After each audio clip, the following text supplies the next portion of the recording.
virtual event. Thank you for joining us. My name is Victor Ayara. Welcome to our show today. This is where we talk about issues regarding health for the families.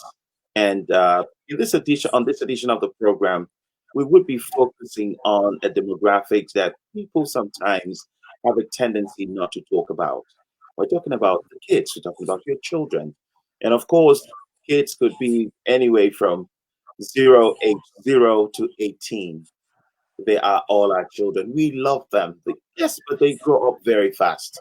Yes, they do. And that really is what that demographic is where we're going to concentrate on today. And as you know, with us, it is always a great and insightful time where you get to learn a lot regarding health. And the 10,000 Family Study is here to enlighten you, to inform you, and of course, to let you know what you need to understand about the health of your family. In this edition, I have a very, very interesting personality who has worked with the children, uh, who worked in the pediatrics, if you like, field of study for years and years. And she is a very fun person. She's not just a scholar, although she's a professor, but we share some things in common. And I'm going to let you know in the course of this program. Do not forget, as usual, that you also, if you're able to stay to the very end of this program, you will be able to win a gift card. Yes, that is very true. You're going to win a gift card just for participating. We're going to do a draw that somebody is going to win a gift card. Let me get right to introducing my guest for this edition of the program. My guest is Professor Iris Wackman Borowsky, and she is a professor of pediatrics, a director of the Division of General Pediatrics and Adolescent Health, and Gisela and E. Paul Konopka Chair in Adolescent Health and Development at the University of Minnesota. A general pediatrician, she enjoys caring for patients and their families and teaching future healthcare professionals at the Community University Health Center, Care Center, CUHCC, a federally qualified health center serving the diverse community of South Minneapolis. She is a passionate, she is passionate about the clinic's mission of transforming care and education to advance health equity. Our research focuses on environmental and social risk and protective factors for health risk behaviors and preventing violence among youths. Other areas of interest include prevention and health promotion, parenting education, and healthcare that is relationship, community, and culturally centered. Welcome, Dr. Borowski. And this is the last time I'm going to call you doctor. So, I'm Borowski, ladies and gentlemen, boys and girls. Get close. Thank you so much. Oh, thank you. I really want to thank you, Victor, and thank the 10,000 Family Study for inviting me here today. No problem. How's the weather over there in Minnesota? You know, this fall season has been the most beautiful that I have ever seen, and I've lived here for over 25 years. Incredible fall colors, so it's nice. Yes, I would agree with you 100% because Minnesota is not that far from Iowa, and we're also having those very beautiful fall colors. And of course, the leaves are falling. That's the one part of the process I don't really like. I don't like to rake the leaves. I don't think anybody does. However, we want to thank you for making the time. So today, after I have read your bio, you've worked in this field for a while. And today we're going to, particularly just for our audience to understand, we're going to see how these challenging times, how we have what kinds of conversations do we have with our kids? How do we raise our kids in challenging times, especially during the pandemic, like we're having the COVID-19? pandemic today. So we already have presented your credentials, and just to remind our audience that they can click on the university biography, on your biography on the university site to learn more. But don't do that right now, because right now we have to have this conversation. What can you tell us about yourself, and what inspired you to do this line of work, to be in this? Yeah, I mean, the short answer is that I love working with children and adolescents and their families. It's such an honor to be a pediatrician, to be let into families' lives, to talk about health and well-being. It's fun. It's fun to like go into a room and sit in the little chairs and tables for children and ask children what they love to do. It's fun and I love it. That's kind of the foundation. It's also this great opportunity to have an impact early on for the rest of a child's life. So I really see that in pediatrics, this great opportunity to help families develop healthy habits that will be there for the child's whole life, and to do that together as a family. And the other thing that I really appreciate about the work that I do is that I get to do a lot of different things because I'm at the university, the medical school. And so I get to teach and train our future healthcare professionals. And that's really an honor as well. Okay, thank you very much. So not only do you enjoy being with children and, of course, taking care of their health needs, you also like to teach other people. But what are some of the key impacts of COVID-19 that you are seeing on children and adolescents' health? And what concerns you the most, especially in this time?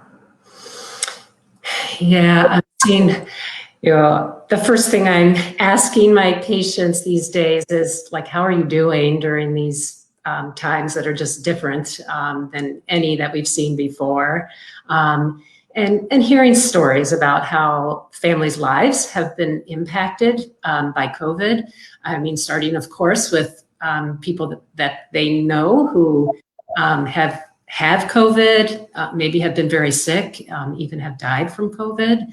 And we know that there are certain communities, Black, Indigenous, and people of color in our community, those families living in poverty who are most affected by COVID.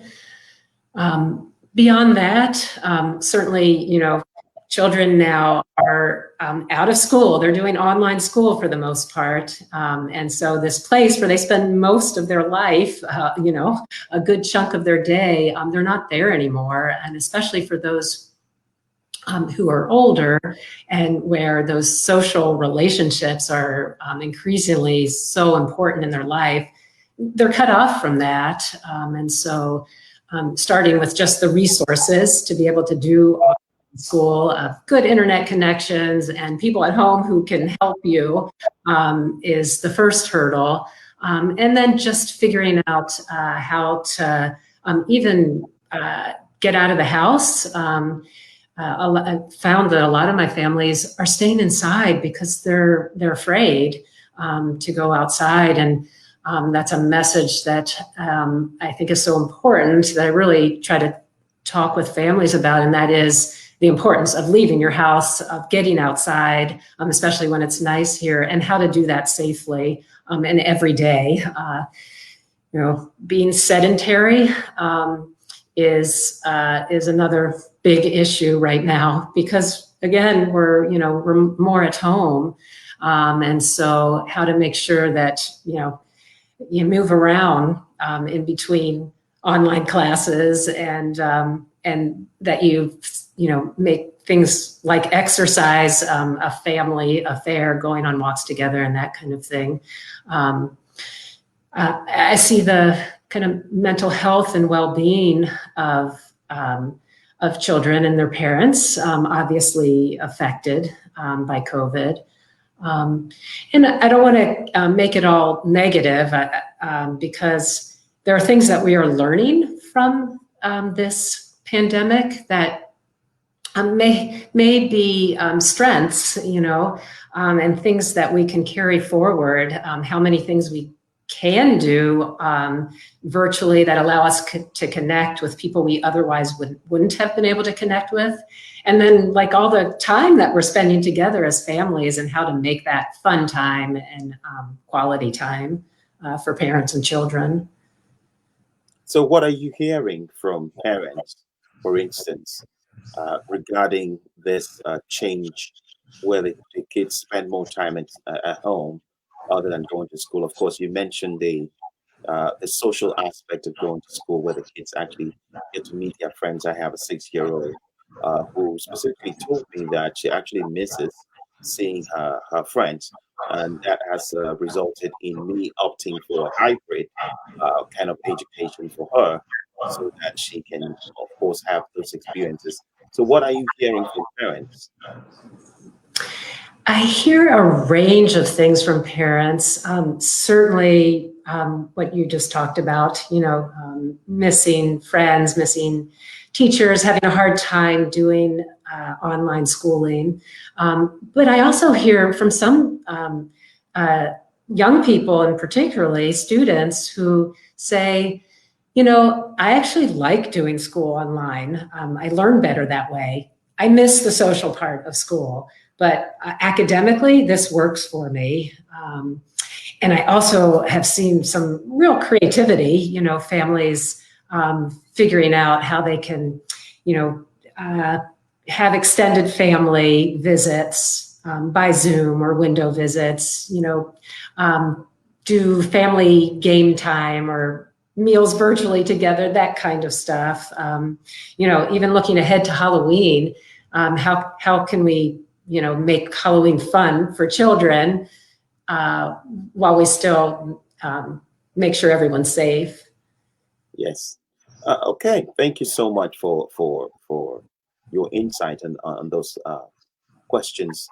What are the most important things that parents can do to help their kids develop healthy habits at any time, as well as to support their kids' self-esteem and mental health, all of that? You mentioned exercise, which of course is kind of incorporated into the child's learning. We have PE classes, which in some cases might not be existent, uh, uh, depending on what the family situation is at home. So, what are the most important things that parents can do to help their kids to stay healthy at this time? Yeah, great question. And, one of the things in our research, when we look at what makes a difference, what matters in children's lives, and this is in terms of promoting health and preventing all types of health risk behaviors like violence and substance use. What sort of comes to the top as the key ingredient is connectedness. And parent-family connectedness is probably one of the most important sort of levels of connectedness, but connectedness at all levels, so other adults in their lives, as well as school and peers and communities. But to go back to what parents can do, anything, what does parent-family connectedness, this really kind of protective concept mean? It means that children feel like they have fun with their families, they can talk to their parents, and their parents are there for them at their extracurricular activities, that they can go to them with good news and bad, with their problems and with their things that they want to celebrate. And so anything that parents can do to kind of really let their children know that they care about them, that they're there for them, to do things like family meals. It's okay if once in a while everyone's doing their own thing for dinner, but for the most part, to have those family traditions for example, family meals where you come together, you eat together, the electronics, the TV, the computers, the phones are off. That's a electronic free zone. I know in my family, we used to do something called highs and lows. We would just go around the dinner table and share the high of the day and the low of the day. Sometimes we called it rosebud thorn. Rose was your high, thorn was your, what was kind of hard during the day, and bud was something that you were looking forward to. And to this day, my daughters, who are in their 20s, when they come home, they want to do rosebud thorn or highs and lows. So developing those family traditions, it's hard for parents right now, maybe working from home while also trying to get lunch for their children and make sure that everything's okay for their online schooling. So it's a lot. As much as you can, take the time to sit down with your child, talk with them, and mostly listen, ask how they're doing, check in. You may find that what's on your child's mind is different than what you think is on their mind. And so just asking them to, tell me how school's going, what's on your mind, those kind of things. So really making the space to talk with your child, to, depending on your child's age, to play, to read, that kind of contact with you matters. And as children develop and grow, sometimes as adolescents, it feels like they're saying they're pushing you away, but they want you there. And so making sure that your child knows every day that you love them, you're there for them, you want to be part of their life, is a great, a great way to be sort of connected and show that caring and connectedness. Thank you very much, Iris. And this is very, very important. If you're just joining us, this is the 10,000 Family Study virtual conversation series. And today, the theme of our conversation is They Grow Up Fast, Raising Children in Challenging Times. I just want to go back to what you said earlier, which is very much given, it's kind of expected in an ideal family situation. But let's also bear in mind that the family dynamics differ from one family to another. And of course, in certain communities, sometimes a family dinner or sitting across the table, around the table could be a luxury that some people cannot afford, because also the parents are going, having to do certain things to put food on the table. So that cannot really, this is an ideal situation. Now, what we are saying, what you and I agree, and so many other people would agree, that as much as possible, this is something that should be done. Can we look at the flip side of people not doing this? How does that affect that child mentally when you are not able to be present?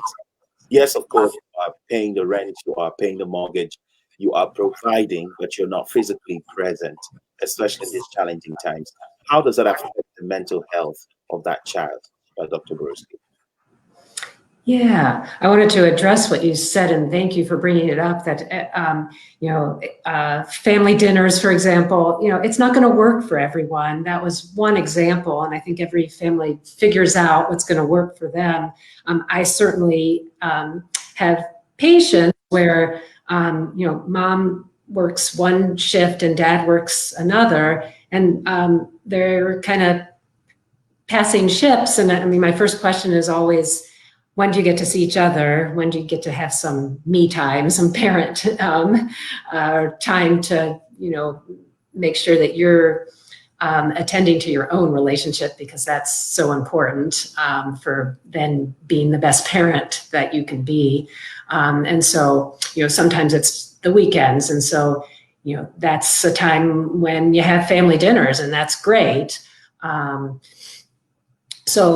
Again, figuring out what's going to work for your family, and the times in between, each of the caregivers are spending that quality time with their children, and we're all going to make mistakes, and so that's okay, and sometimes you're not going to be able to give that quality time as much, and that, again, that's okay. This is something to figure out how it's going to work in your family over the long term.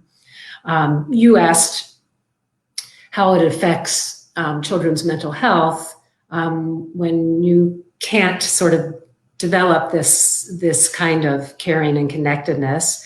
And I had mentioned how connectedness is so important at many levels. We like there to be parent, caregiver, family connectedness when there can be. But in addition, or instead of, there can be other adults in a child's life that fill that role, whether it's teachers or extended family, who really help and are there for the child to come to with their problems, come to celebrate their successes with. So I think that's again another layer of protectiveness, and that's what our goal is, to kind of almost like bubble paper to wrap our children, figuratively, in these layers of protection, and really build on strengths to promote their healthy development. Thank you so much, and I really appreciate you touching on that, because that was going to be my next question. You see, sometimes, as much as we want to believe that we have these family structures, this is the ideal, this is what it should be, we also do not want anybody who is listening to us, who is in the life of a child, who is caring for a child, and is not a parent in the traditional sense. So this is a call to action for everyone in the community, if you like. So that actually answers the question I was supposed to ask you. How can schools and other adults other than parents be involved in taking care of these children? So you practically just answered that question. So the other thing that we also have to bear in mind is that these are not ordinary times. So what would be the kinds of suggestion that you would have, or suggestions that you would have, for other people who are stepping in and playing that role? What is the most effective way? Because there are things that kids, especially older kids, will not feel comfortable talking to somebody else about. But of course, there's another person, an uncle, an aunt, a family friend, or even children who are in foster care. What should it look like in order to make sure that we're not leaving them out?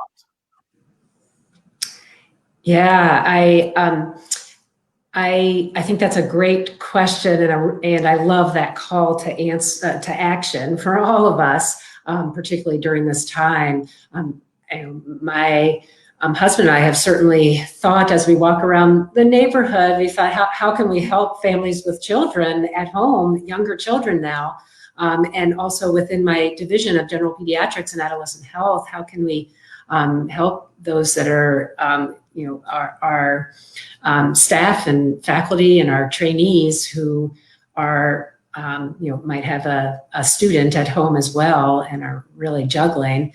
And so, offering colleagues, offering neighbors assistance, is there anything, can I, do a Zoom get together with your children and a reading hour or games. If it's safest to do it by Zoom, or maybe it's a distance masked, deck meal or porch meal, yard, or going to a park with your neighbor's children. Whatever's gonna. Or maybe it's about just asking your neighbor or your colleague, I want to help, what do you need? That's probably the best. And try to be there for each other. I appreciate that answer. So now I want to go back 2 steps or three, if you like, back to what you said. You know, in dealing with children, I have had the privilege of teaching very much earlier in my life, teaching children.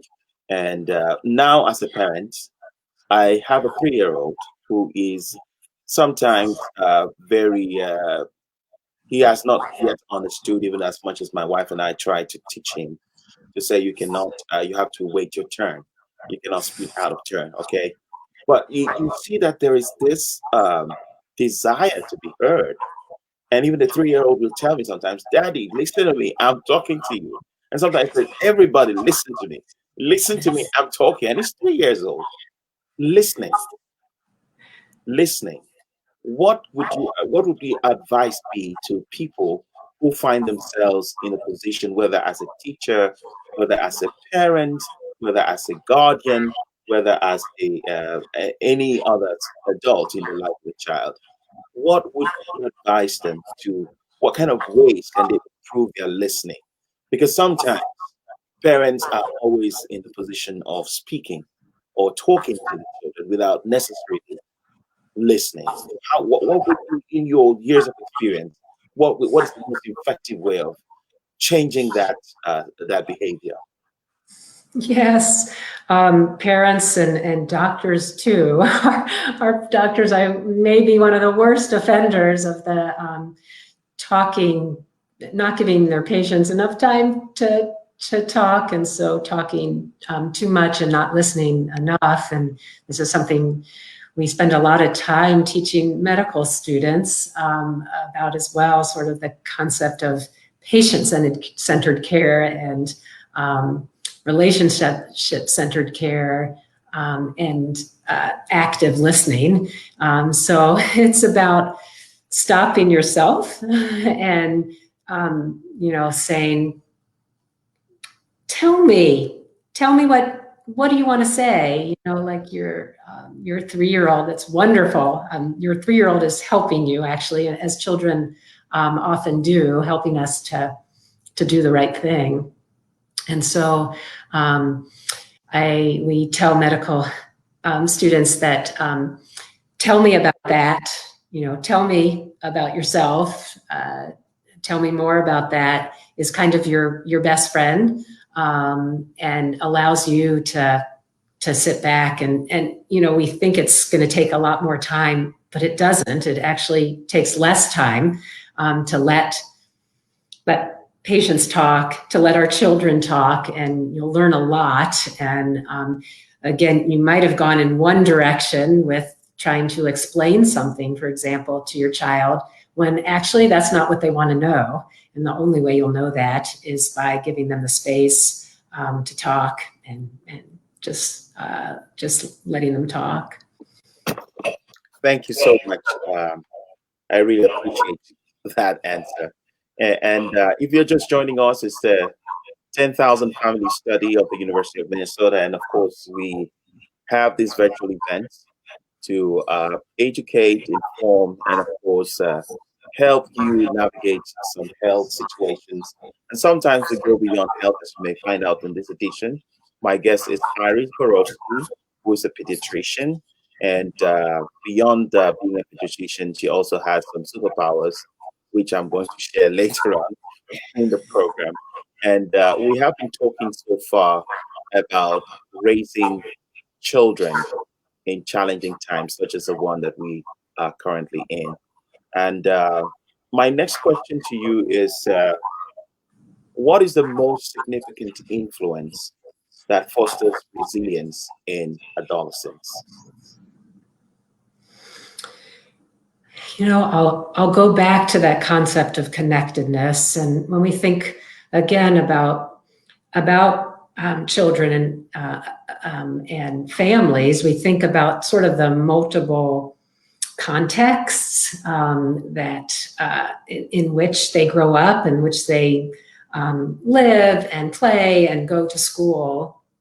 And it starts with their family, obviously, and then their school, communities, our political environment, and other factors in the community, maybe their cultural background, religious background, all of those really important identities that shape who children are and have a big impact on their health. And so as far as developing resilience and opportunity and promoting health and well-being, that concept of connectedness at all those levels is so important. And we say it takes a village to raise a child, and that's really true. Again, starting with families, then neighbors and teachers and extended families, all of those people that and adults that can have a real impact on a child's life. In the clinic, one of the most helpful questions that I ask young people is, who do you go to when you have some great news, and who do you go to when you have a problem? And I want to see that they have, important adults in their lives that they feel comfortable talking with. Because if they don't, we know that's one of the most concerning things for children's health. And so, that's going to be a time when I'm going to intervene and get help from other professionals to figure out what's going on in the child's life and how can we make sure they're in an environment where there are those adults that they feel comfortable reaching out to. So connectedness, I'll come back to that as the most important to answer your question. Thank you so much, Iris. And I'm going to start taking questions from very distinguished viewers from all over the world. Tammy is asking, hi to both of you. Hi to you, Tammy. I have a question. I have a 15-year-old who is doing a hybrid model at school, which means he doesn't see his friends as often as he'd like. And even though I want him to see his friends, I worry about his health and safety. Can you give me some suggestions on how he can see his friends and stay safe? Yeah, thank you for that question, Tammy, and a wonderful question. And so many parents and children are have that dilemma. And so, I wonder if there are sort of creative ways to think about coming together, including, meeting at a park and doing a distanced kind of visit with masks, and having, hand sanitizer on hand and to use liberally as needed. Really being outside, having a mask, being distance, washing hands frequently makes for a safe environment. So I think that's one important idea where you can just really maintain some, seeing friends in person. And then, of course, there's the, FaceTime, Zoom, all the online ways to see each other.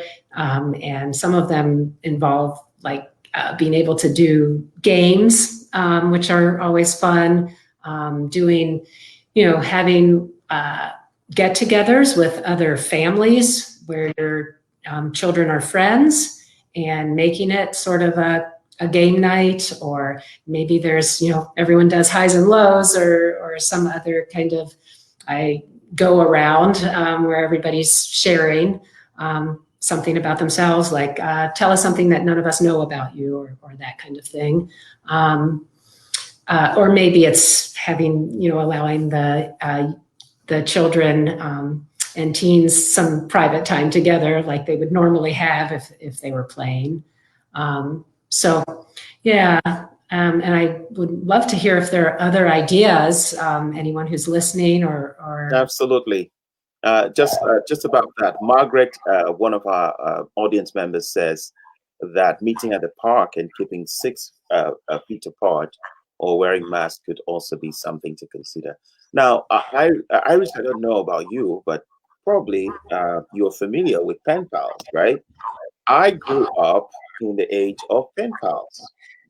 I used to write letters to people all over the world, United States, United Kingdom, Romania, different places. I had pen pals, but now, trust me, we are all on social media. I wouldn't say that we are all, but most people are on social media. So, what is your opinion about social media and the kids' health? How about screen time and the use of electronic devices such as smartphones, iPads, games from early childhood through adolescence, especially since you also mentioned that social media could be a way of, I'm not social media, the virtual meeting applications, which you can find on phones, on tablets that kids have. So, what's your opinion about what the dosage of this is, how much of this is actually good for a child? Yeah, first of all, I'll say I love that idea, Victor, of pen pals. This is a great time to, decide, okay, let's be pen pals, and like we'll actually get mail. I love that. And thinking of other creative things like book clubs and movie night, where you maybe watch a movie together with another family at the same time, but at your own house, and then talk about it, or read books and come together to talk about it. So anyway, many more creative ideas there.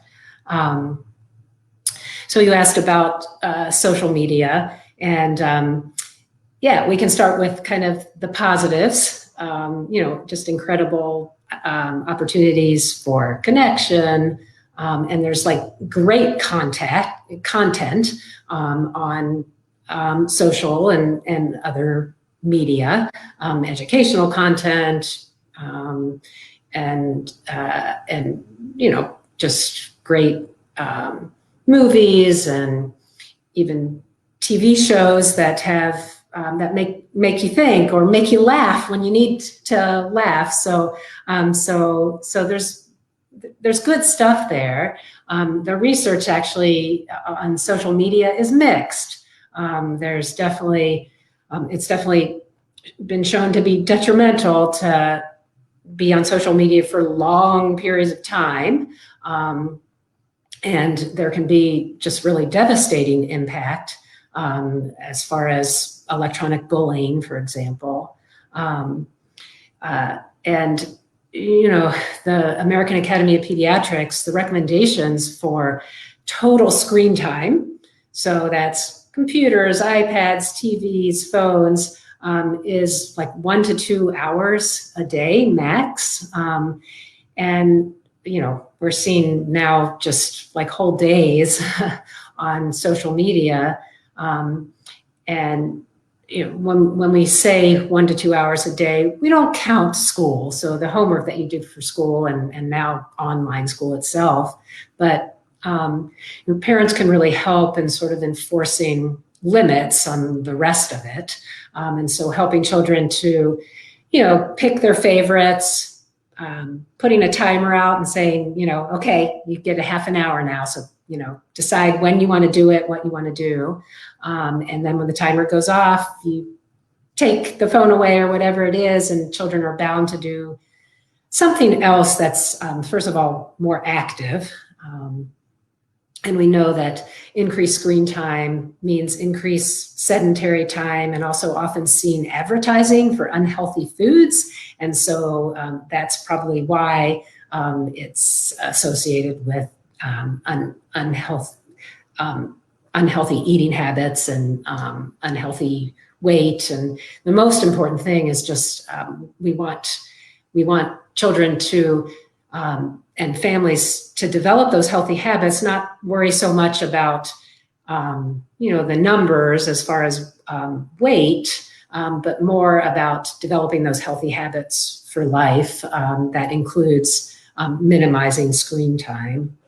And it's important also for parents to know what their children are watching, and sometimes to sit down and watch with them.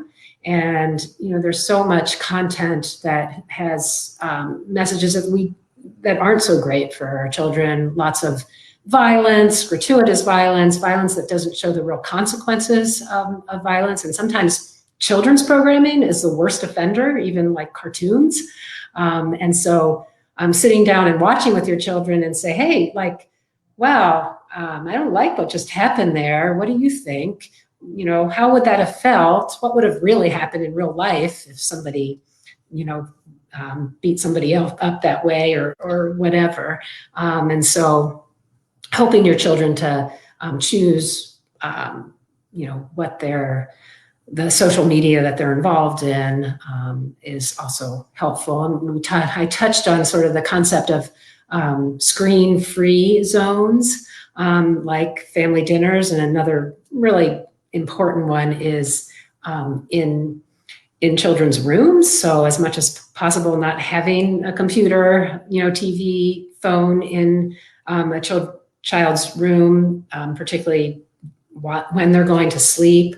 We know it can interfere with sleep, and sleep, again, is one of those really important things for health, for academics. Thank you so much. That's a very important point. And yes, I agree with you 100% that as much as we think that some of these, TV programs or programming for kids are harmless, they could also be a sort of enabler for some kind of behaviors.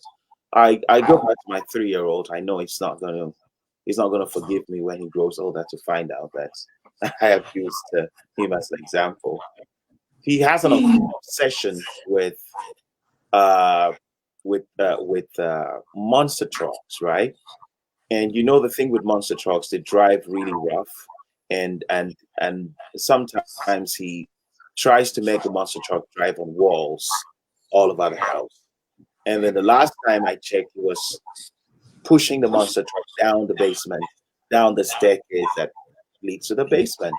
So sometimes, as much as we have to understand that in these times where they are not able to go out to play with friends and not able to go to school, that is the only thing that they have left.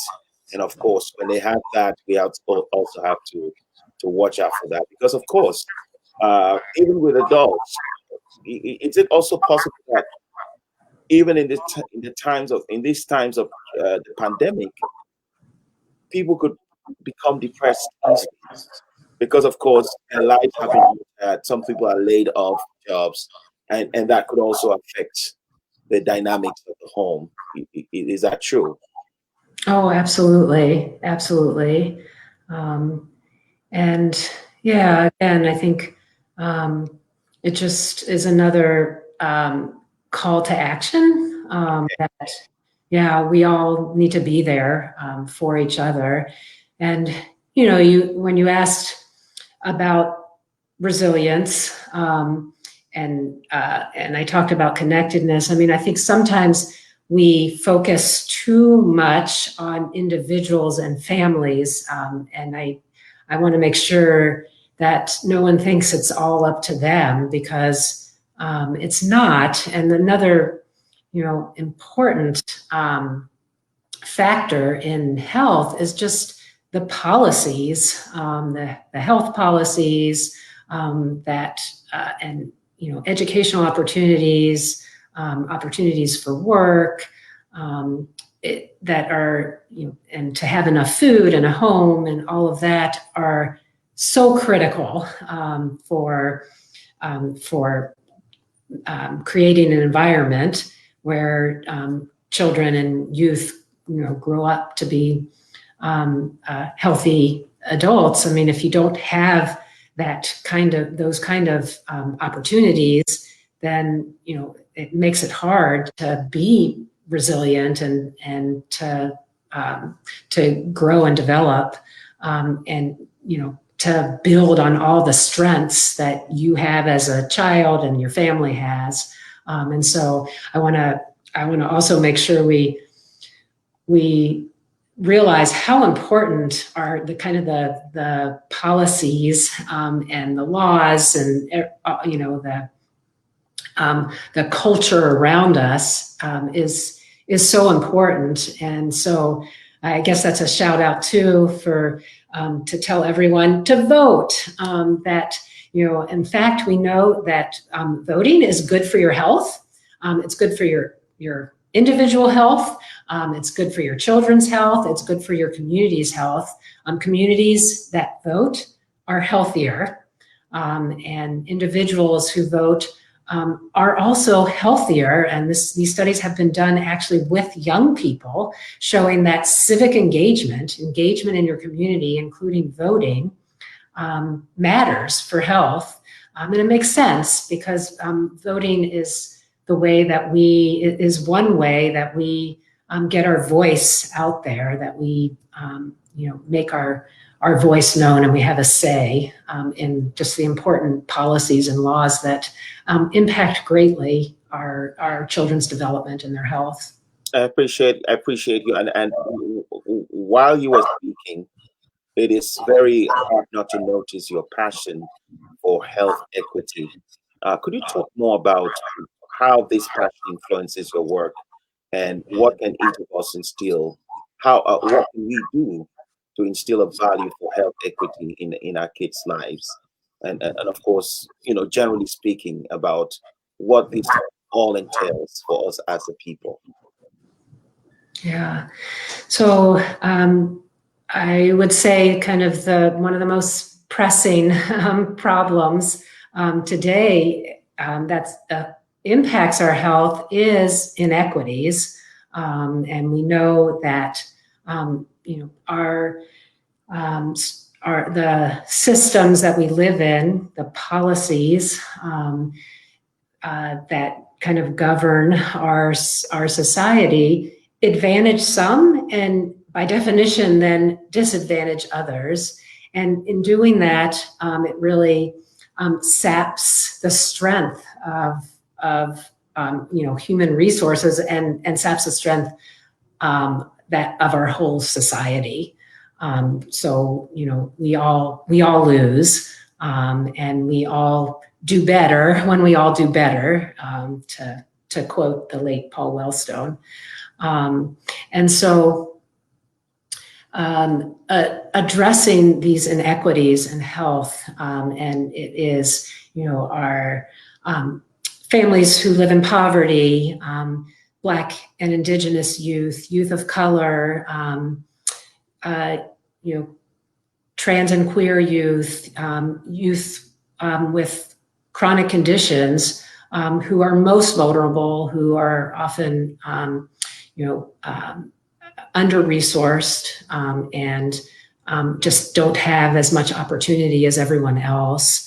And so, identifying what are those kind of social determinants of health and equity. So poverty, employment, housing, education, the isms, racism, heterosexism, sexism, all of those issues that impact health and well-being.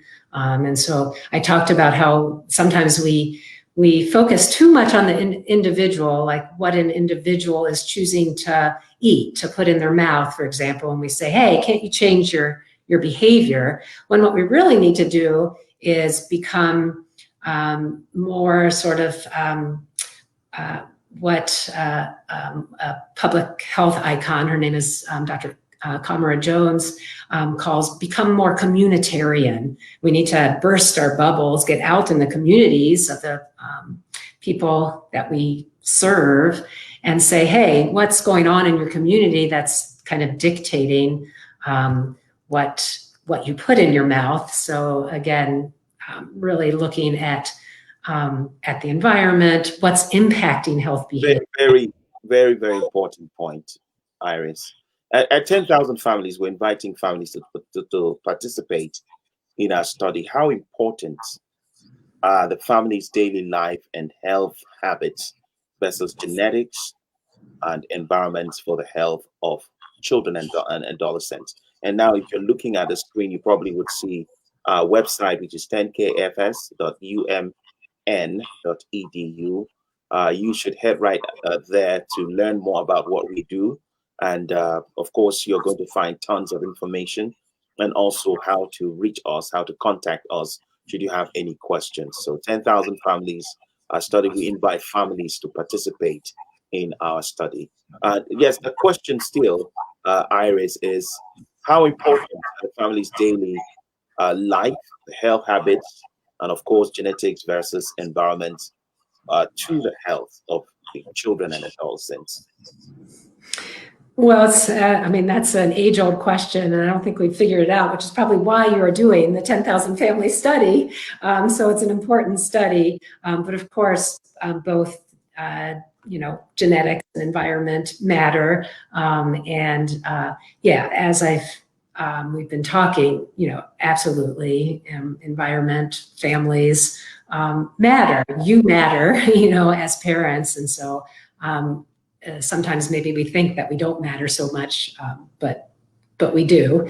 At the same time, I think, we don't want to put it all on parents, and sometimes we screw up, basically. we make mistakes, and that's okay too. And I think I'm not feeling like you have to be perfect, but being there for your children, reaching out for help when you need it. And that's friends and neighbors and family. And it's also professionals, whether it's your pediatrician, mental health professionals, teachers.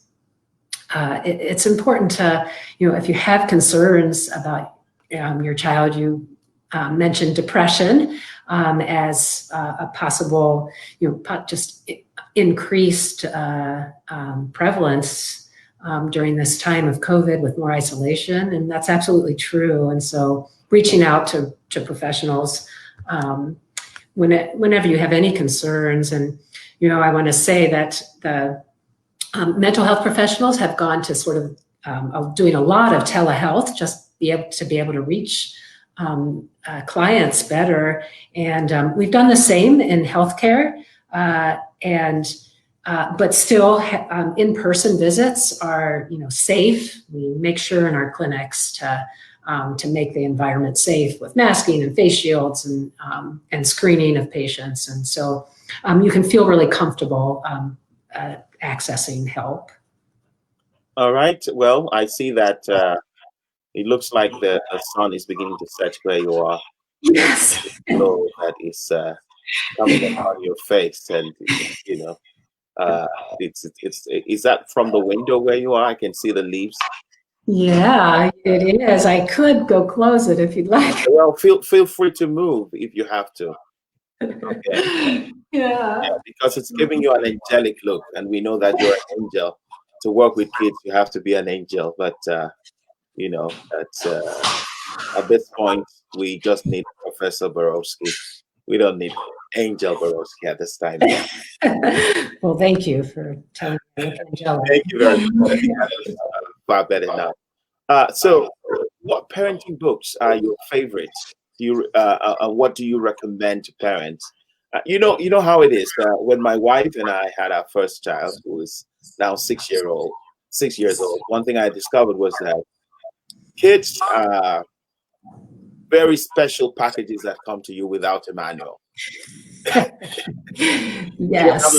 So what would you recommend, and for parents who are watching at this time, and how about to kids for their own use as well? And we talk about how puberty, sexuality, health, or just how to navigate life. Yeah. And isn't that so true? I mean, parenting is this most important thing, arguably, that we do. And, I remember when I was being wheeled in the wheelchair out of the hospital with my newborn, oldest daughter, as a newborn on my lap, and I was actually a resident, so I was in training to be a pediatrician. But still, I just wondered, like, wow, they're going to let me take her home? I haven't had the class yet. And so I'll start there. Parenting education, parent training classes are, we found to be one of the most helpful things in just really improving and strengthening parent-child relationships. And so, we think of it as something that we access just if we're having a problem, but actually it can be really wonderful and helpful, and also be a wonderful resource for parents to be with other parents, often of children or teens of the same age. So I really recommend, there's something called early childhood and family education. It's usually through public schools. And in Minnesota, we have quite a lot of it, more so than other states. We're very lucky. And they're usually taught by parent educators, and, start really for parents of newborns to school age children. You asked about books. There's a nice website from the American Academy of Pediatrics, which is the main professional society for pediatricians, that's called healthychildren.org. And you'll find all kinds of great information there, and really suited to whatever developmental stage your child is at. And the American Academy of Pediatrics itself has a number of different books on parenting children of different ages. There's a great one called Reaching Teens. And then there's one that was just published called Building Resilience in Children and Teens. So that's another great one. Some of my favorite children's books are really focused on health equity, anti-racism, and kind of having a voice. There's one called A is for Activism, or A is for Activist. And Ibrahim Kendi just published a book called Anti-Racist Baby, and it's about really how important it is to talk about inequities in our society right from the start, because children notice them. All right. I am not going to cut you short, but I am going to also, I just want to let people who are watching this broadcast know that all of the resources that Professor Borowsky has mentioned, you're going to find that in the comment section of this broadcast, okay? And for further information, you can also check on our website, which we're going to scroll here shortly. Now, before I let you go, because we have, 10kfs.umn.edu, that's the website. And I know that you're not just all children and pediatrics and teaching. Tell me about your piano. Well, people have to know that there is also a fun thing. What, apart from playing the piano, what else do you do for fun? Oh, and I love to play the piano, to the chagrin of others in the house. I've gotten to do it gotten back to it a bit more now that we've been at home more. But I also love to run. I love to do anything active. So running, biking, skiing, dancing, Okay. walks. Who would have thought? He also dances. Okay. Now you have it. And thank you so much. Just before we go, I just want to let you know that we have been talking about raising resilient children in challenging times. Our next podcast is set up for December 9, and we're going to focus on the other end of the age spectrum, that is healthy aging. Now, we talk about kids, we talk about adolescents. We're going to be talking about healthy aging, how you can age gracefully, as people say. And so please keep a date with us. If you haven't liked our page, go ahead and do that. And also save the date. We're going to put out the invite just so that you don't forget. These days where we outsource our memory, you may just want to click on I'm going so that you can have a notification to remind you. We do have our winner who is Christy Case Claudio. Yeah! Christy is a winner of our drawing for this edition. I want to thank you so much, Professor Iris Borowsky, for finding the time to join us. Oh, thank you so much for having me. And gosh, the next session sounds really good. It sounds like maybe one that I should attend. Yes, we all will attend. And my name is Victor on behalf of Emily, Clement, and Andrea, and every other person who made this possible. Have a wonderful rest of your week and enjoy your evening. Bye-bye.